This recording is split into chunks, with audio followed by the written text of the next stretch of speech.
If you've ever wondered how to keep yourself and your kids happy and healthy and strong for life, then this is the episode for you. Welcome to Move Better with a Cheer PT, where I'll be teaching you how to embrace movement, fitness, and a healthy lifestyle so you can keep up with your kids, reduce injuries, and have fun in all aspects of your life. I'm Laura Turner, a doctor of physical therapy, a certified functional strength coach, and a former cheerleader and coach. Thank you for listening. Now let's get on with the show. Welcome back to Move Better with the Cheer PT. Today, if you are a parent of an athlete or a coach of an athlete or a former athlete or a wannabe weekend warrior, this episode is for you. Today, we're going to talk about early specialization in sports and the risk reward that goes with that. This has been a hot topic in my world lately. I have been seeing all kinds of articles pop up. I have been getting TikToks and Instagram posts that are talking about early specialization and how the latest research shows that there is a higher risk of injury when you specialize early before high school, potentially even in high school for a sport. And that doesn't matter what sport you are specializing in. It can be cheerleading, it could be volleyball, it could be soccer, it could any sport. There's just a higher risk of potential injury. And so I want to talk a little bit about that today because as a physical therapist and someone who's passionate about preventing injuries in our children and for adults so that we can stay active and healthy, I think it's an important topic to talk about. Now, before I go any further, I do not think that we can change the culture of early specialization at this point in the game. I think it has been growing for the last 30 years. I think for both boys and girls sports, and there's a push to get them going and being more active in one sport that's been growing over the last 30 years. You know, whether it's cheerleading in all-star programs and you need to be there year round and you really don't get any time off, or a soccer player who does soccer in the fall for a team, for a school, and then plays club sport, you know, the rest of the year until they get back into soccer training the following season. And it's the same for everybody. And this has been, I've seen a lot of kids in the clinic recently that have told me, you know, they play club soccer or AAU basketball at the same time as they're playing their other desired sport. And they probably have one, you know, once they get into high school, they generally have one that they really want to focus on and potentially play longer term. But this starts pretty early that they're doing both club and school and rec, and it's all the time. And when do they get a chance to actually rest? When does their body have a chance to recover and stop doing the thing that's repetitively causing the strain on their body? The strain can be good strain. Being active is actually really important, but it also can be it can cause overuse injuries if continued. And that's not, you know, some of the research that I read, and I just wrote a blog on it, and I will post that link, you know, down below. But if, you know, some of the research is, you know, it doesn't necessarily, most of the injuries are overuse injuries, and not every sport or not every activity needs to have or has a sign of early specialization causing overuse injuries. But there has been some that shows that it does. Also, stress factors, which is in essence an overuse injury, or concussions, which is a bigger issue and one that I think we kind of tend to brush off as, oh, it's just a concussion, no big deal. Actually, they're finding out that it is a big deal. Not the topic that we're talking about today. We're just going to keep talking about early specialization and the benefits of, as at a younger age, doing different things and taking time off from a sport. I also hope to give you some tools, tips and tools to reduce injury, even if they're only doing one sport. You know, so if they're only doing soccer or focusing on soccer and basketball, there are some things that can help prevent injury or reduce the risk of injury that are within our control as adults. And these are great tips for you as a weekend warrior, or as an adult that is, sits at your desk all day long also. So first, why do we care about overuse or early specialization? It's those overuse injuries and those other catastrophic like concussion injuries. They can happen when you're fatigued. If your body hasn't recovered well and hasn't had a chance to actually repair itself from the stressors of the day-to-day life, that can lead to more fatigue when you are competing or practicing, and more errors will happen at that time. You're more likely to roll an ankle. You're more likely to collide with another player. You're more likely to drop a stunt if you're cheerleading. And so all of that, if you're not recovered and your body isn't, up to where it needs to be, that's going to lead to a higher risk of injury. And you can't fully recover if you don't actually have some time off from that. If the other benefit, the more I want to talk about is the benefit of mixing up sports. With cheerleaders, I frequently hear I'm doing cheerleading, I'm doing dance, and I'm doing gymnastics on the side. And I'm on a separate all-star program, and I'm also going to cheer high school. That's 5 different activities across a day that happens probably for 5 hours each day after school that they are doing the same activity. Yes, dance is a little different than cheer. Yes, going to gymnastics is and a gymnast, it has different skills, sometimes different skills than a cheerleader. It's a different tumbling routine. It doesn't matter though, it's the same repetitive activity, and it's the same impact, and it's working on the same skills.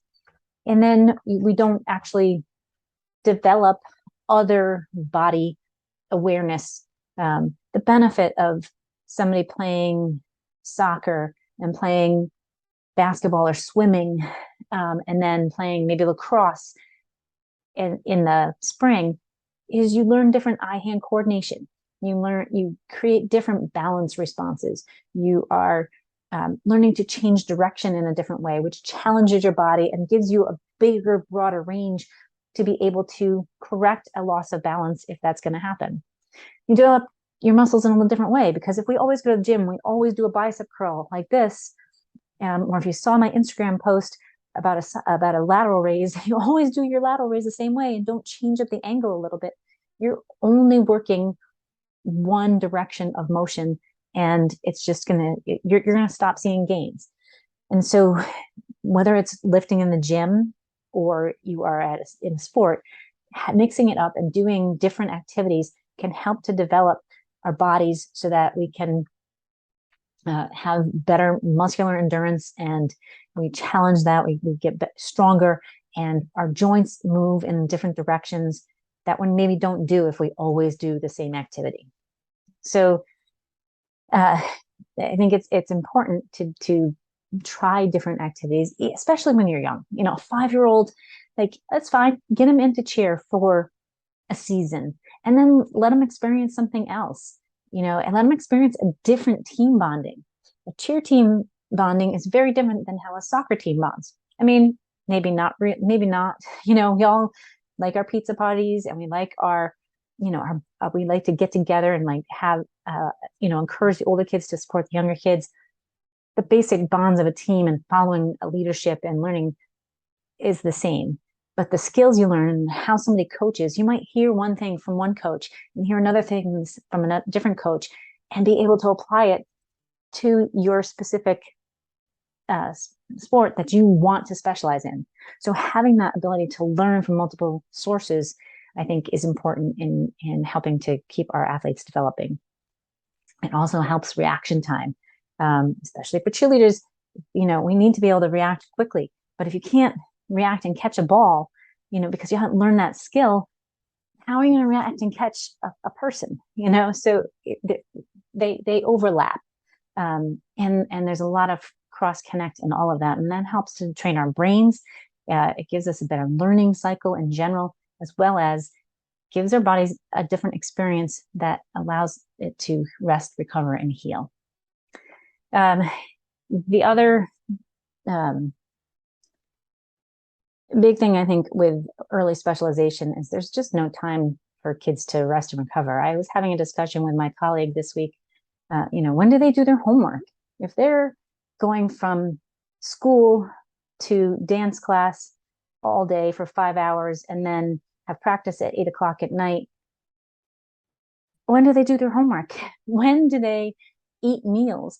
When do they eat? When do they sleep? When do they, how do they have time to just chill and relax and be kids? I think this is very important. And I know today's world, we are on the go all the time. And there's a lot of pressure for everyone to succeed and for everybody to do more, be more, and produce more, and to be a better athlete. And you want to get a scholarship, and, you want to be able to cheer after high school. And there's not much opportunity. So you just go so that you can do that. But at what cost? Some of the research I looked at today did suggest that, maybe early specialization, there are certain sports that have a higher risk. Those ones that are repetitive, such as volleyball, has a higher risk of more overuse injuries, and the early specialization creates more of a risk of injury than some other sports. And they also suggested that, another article suggested that just because you specialize doesn't mean that or early specialization doesn't necessarily lead to a post high school sporting event. So if, doesn't, just because you're specializing and you may be doing that sport from day one through high school, it doesn't mean that you're going to get recruited for a D1 school. And a lot of D1 athletes did not specialize early. So it's not a guarantee that you have to early specialize in order to play. You have to be good at your craft. Yes, repetition absolutely helps develop skills. And the more you practice, the better things be. Practice perfect practice, all of that, absolutely. But you can develop those skills through multiple streams as well. I think it's important that every athlete starts to learn a good strength and conditioning routine, to learn what it means to be in condition, to be able to do their sport. And so maybe in the summertime, they're not doing skill work, but they're actually conditioning. If you have to be involved, you get involved in the community and you want to be involved in that community. You make friends, and it's your home away from home. I get that. I want that too. But in that, as coaches, I think we can change the atmosphere so that there is more conditioning, that there's injury prevention programs in place to help your athletes be stronger and be able to do the skills that you want them to do. Just because they need to do a handspring, if they're hitting their head every single time in that back handspring, and do it over and over and over again until you change that stimulus, that back handspring is not going to change. And just making them do drills again for the back handspring is not going to change. So, but maybe increasing their lower body power and strength, learning how to land, learning how to jump, learning how to, create core strength. And that takes time. It doesn't happen overnight. There's a 6-week window that you need to really just make a small increment of change. So take the summer, or take a season that is more involved in conditioning and strength building to help build the skills that you want. You can still kind of talk about different aspects of whatever, go over plays, or talk the excitement, watch soccer games, whatever your sport may be. You can still do things that involve around that, but maybe give them a break from the actual training of that sport. It's controversial. And, I know, I do know that we are not going to go back to, stopping, having a 3-sport athlete and taking the summer off and not doing multiple sports in one season. Just don't see it being possible. But I think we have to do our best to help keep our athletes safe. And we as adults need to find ways if we're always sitting at a desk and we are always doing the same thing, or always doing the same workout all the time, We need to find ways to mix that up a little bit and change the stimulus to our body so that we can keep improving in our own health and our own mobility and our own movement, as well as for our athletes. So here are my tips for helping, that we can, I think that we can incorporate into our daily life. We have to pay more attention to help us as adults, as the coaches, as the parents, and as weekend warriors to keep ourselves healthy. These can help us, as well as passing these traits on, teaching our kids by example to incorporate these into their routine. I do think, as a caveat, kids that are involved in sports tend to have better study habits because they have to coordinate their time, and maybe better time management on a whole. And I think that's a huge benefit for them. I know when I don't have structure, I'm all over the place. And so I can definitely see the benefit of that. But how much structure and how much time management should we require of our youth? The thought for you to ponder. All right, my 5 tips. Number 1, sleep. Improve the sleep quality, improve the amount of sleep, improve, your sleep routine and what that involves. In my blog, again, I'm going to post that below. There's a link to a video, the Strength Coach podcast, and Anthony Renna, who's the host of that, interviews Dr. Brendan Marcello, who is a sleep specialist in the strength and conditioning world. And he does a lot about, I heard him talk last year about sleep debt and how we can reduce our sleep debt. So he's got some great information in this podcast that I think is really worth listening to. One is making up for time during, on the weekend. But like, if you lose 6 hours of sleep Monday through Friday, you need to take probably twice as long to make up that sleep deprivation. So it's not just recover on Saturday and Sunday. It's you need to take that next 2 weeks, 3 weeks, whatever that length of time is, to get yourself back into that sleep cycle, the healthy sleep cycle. What we require for each individual is a little bit different to function optimally. General rule of thumb is 6 to 9 hours, and kids under 25 probably need more like 10 hours of sleep a night. I know for sure they're not getting that. So how can we help them do that? Have an earlier bedtime. Even if they're getting out of practice late, like pack them a dinner so they have their dinner before, and then, let them come home, relax, no electronics, and go to bed. If they're having trouble getting their homework done, probably shouldn't be on that team. Get to bed at a set time and wake up at a set time every single day. So if they have to be at school or catch a bus by 6:50 and they can get up and get showered and go by 6:30, great. Then 9:30, 10 is the window for when they need to be in bed. Potentially earlier if they're really cranky and not recovering. That sleep is when your body heals. It's when your muscles grow. It's when all the cells inside kind of regenerate and rejuvenate. And it's super, super, super important for kids as well as for us. We know that we function better. We are much healthier when we have a good night's rest. It's not always easy. There's lots of tips out there for light blocking and for, tuning out the noise. For me, my cats wake me up every night and I can't lock them out of the room because then they knock on the door. We all have reasons, right? But the best we can do and change those in stimulus and change those environments so that we can get that good night's sleep. It's really important. Next tip, nutrition. Our nutritional needs vary per person. How much, how much total calorie intake we need varies per person.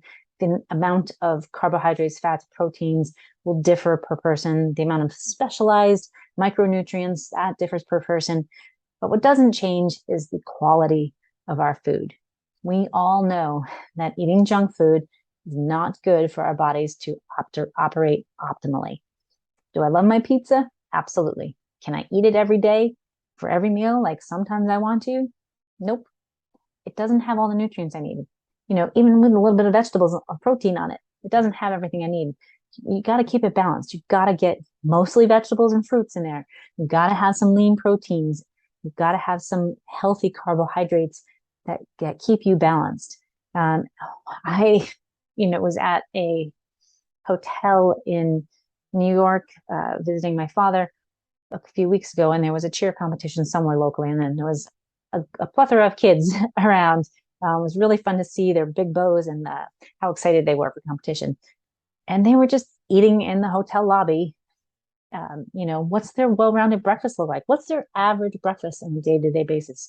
Are they getting a protein, carbohydrate, and a vegetable or a fruit in their morning meal? Are they doing that at lunch? What are they eating at lunch? I used to eat strawberry shortcake pops and tater tots with mustard. Miss those days, but I really wasn't all that healthy, even though I was, smaller and ready to on the go. That may have been okay on a once in a while treat thing, but not every day for lunch. Needed to have more vegetables. My mom was a stickler at home, so I definitely made up for it there. But we need those vegetables. We need the lean proteins, not breaded, and something that's healthy. And I know kids have a hard time sometimes eating that, but sometimes they just need to, and we have to train them. So trying to pack meals. They're on the go. They have to eat out. Maybe they're going to eat lunch at school.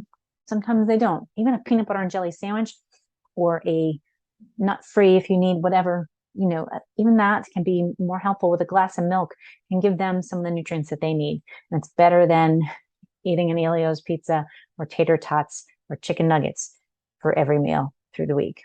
Can you pack them a lunch? Can you pack them something that they like that gives them the vegetables and the yogurt and the variety of foods that maybe is better for them? Can you pack lunches when you have to travel? Whether you're in soccer going away for tournaments or you have, multiple games on a weekend for soccer and lacrosse, and you're going to be exhausted, like going to the snack bar may not have the best options. Here's a thought. If you're a parent, change the snack bar.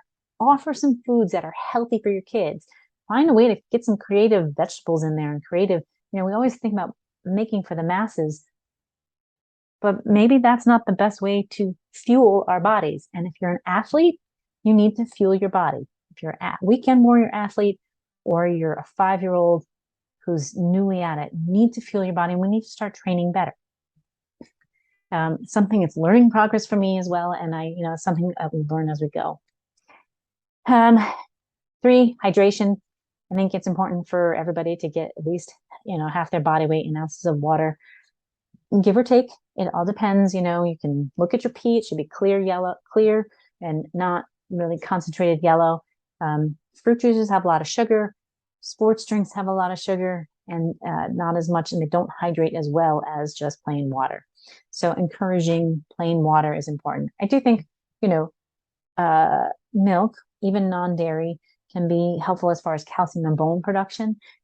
But the majority of your hydration to keep your joints moving freely, feeling better, and your muscles not getting stiff, and keeping yourself hydrated and just getting your whole insides to work optimally, regular plain old water is what we need to be encouraging our kids to drink, and ourselves especially. Lead by example. The rest and recovery is the other tip. And yes, while that feeds into the not, taking some time off from the sport, in this instance, I'm talking, when you get home or before you leave a practice, even before you leave a practice, recovery can start with just doing some stretches after practice. Loosen the muscles up that you've used, stretch out your shoulders, stretch out your hips so that they don't stiffen up as you move forward. And that helps your body to kind of recover so that you can move optimally through the next day. Generally getting rest. And when they come home or on the weekend, when they don't have something going on, allowing them to, maybe instead of doing a running activity, if you're, in soccer and you have to do a lot of running in general, maybe your activity on the weekend is not going for a run, but maybe it's just kind of taking a walk with your friends or hanging out and throwing a football around. That's something different. If you're a cheerleader, if you're jumping and tumbling all the time, when you're home, allowing yourself to rest, recover, and, move in a different way can really make a big difference. And lastly, and for all of us, changing position frequently through the day, whether you're a kid or an adult who sits at a desk all day, you need to change your body around. A lot of aches and pains happen because we get stiff and we're always doing the same thing. When you're always sitting or you're always, doing the same motion in a stunt, your body gets used to that, and it's just going to default to that posture. So, to help move optimally and keep us moving and prevent those sticky injuries that just kind of, because things have gotten tight over time, lay on the floor, lay with your arms overhead, lay with your, on your stomach, on your back, crawl around. Crawling is one of my most favorite exercises to give in the clinic because, number one, people look at me in shock. Like, what do you mean I have to crawl? And it's a great reciprocal pattern. It teaches coordination. It's a core strengthener. You can make it harder by coming off your knees. You can make it easier by being down on your knees. You can just do it in place. It challenges your body to move in ways that we did when we were a kid. It takes that back. And we lose that as we age. If you're on a laptop or your kids are doing homework, have them put the laptop on a coffee table and kneel down. Be on one knee for, half a page that you're typing or reading, or while you're scrolling. Switch legs, during the commercial breaks of TV, get out, move around.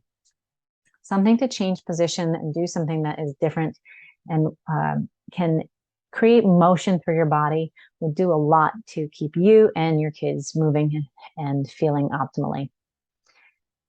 I know we are not going to change the culture of early specialization. I think that's a big trend. I do think we need to continue the conversation. I do think this research is important.